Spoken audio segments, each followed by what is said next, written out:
উপস্থিতিবৃন্দ, মৎস্য সেক্টরের বিকাশ এবং মৎস্য চাষী এবং জেলেদের জীবন জীবিকার উন্নয়নে সরকার অত্যন্তভাবে আন্তরিক এবং এরই অংশ হিসাবে মৎস্য চাষীদেরকে কৃষক কার্ডের আওতায় আনা হবে এবং হয়েছে এর মধ্যে। একই সঙ্গে জেলেদের পরিচয়পত্র প্রদান ও নিবন্ধন কার্যক্রমও চলমান রয়েছে। 2026-27 অর্থ বছরের প্রথমবারের মতন সুন্দরবন এবং হাওর অঞ্চলে মৎস্য আহরণ নিষিদ্ধকালীন জেলেদের ভিজিএফের আওতায় আনা হয়েছে। উপস্থিতিবৃন্দ, যদি আমরা প্রত্যেকটি মানুষ আন্তরিক হই, আমি বিশ্বাস করি বাংলাদেশের ভাগ্য উন্নয়নে মৎস্য এবং পশু সম্পদ যুগান্তকারী ভূমিকা পালন করতে পারে। আপনারা জেনে খুশি হবেন, বাংলাদেশের ইতিহাসে প্রথমবারের মতন গত জুন মাসে নাইজেরিয়াতে হ্যাচিং ডিম রফতানি করা হয়েছে। এভাবে বিদেশে নিত্য নতুন পণ্যের বাজার খুঁজে বের করার জন্য আমি উদ্যোক্তা বা ব্যবসায়ীদের প্রতি আন্তরিক আহ্বান জানাই এবং এক্ষেত্রে সরকারের কোনো সহযোগিতা প্রয়োজন হলে আমাদেরকে জানাবেন, আমরা আমাদের সর্বোচ্চ দিয়ে আপনাদেরকে সহযোগিতা করব ইনশাআল্লাহ। সম্মানিত উপস্থিতিবৃন্দ, আপনারা জেনে খুশি হবেন, প্রযুক্তি নির্ভর কর্মসংস্থান সৃষ্টি এবং গবেষণা উদ্ভাবনকে উৎসাহিত করে জ্ঞানভিত্তিক অর্থনীতি গড়ে তুলতে বর্তমান সরকার 500 কোটি টাকার স্টার্টআপ ফান্ড গঠন করেছে।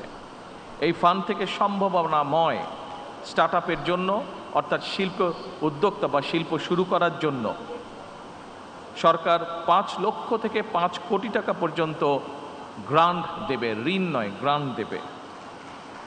সুতরাং এই সুযোগ গ্রহণ করে এগিয়ে আসার জন্য আমি নতুন উদ্যোক্তা যারা আছেন তাদেরকে বিশেষভাবে আহ্বান জানাতে চাই।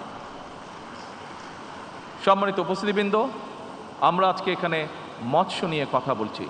মৎস্যের সাথে আরেকটি খুব গুরুত্বপূর্ণ বিষয় আছে যেটি খুব সংক্ষেপে আমি আপনাদের সামনে উল্লেখ করতে চাই, সেটি হচ্ছে পরিবেশ। যে কোনোভাবেই হোক, যেভাবেই হোক, যে কারণেই হোক, আমরা খেয়াল করে দেখছি আমাদের খাল বিল নদী নালা যে সকল হাওর বিল যে সকল আছে সবগুলোর পরিবেশ ধীরে ধীরে আমাদের ব্যবহৃত বিভিন্ন যে আবর্জনা আছে, বিভিন্ন রকম টিস্যু পেপার, প্লাস্টিক, পানির বোতল, এইসবের কারণে ধীরে ধীরে এই জলাশয়গুলোর পরিবেশ নষ্ট হয়ে যাচ্ছে।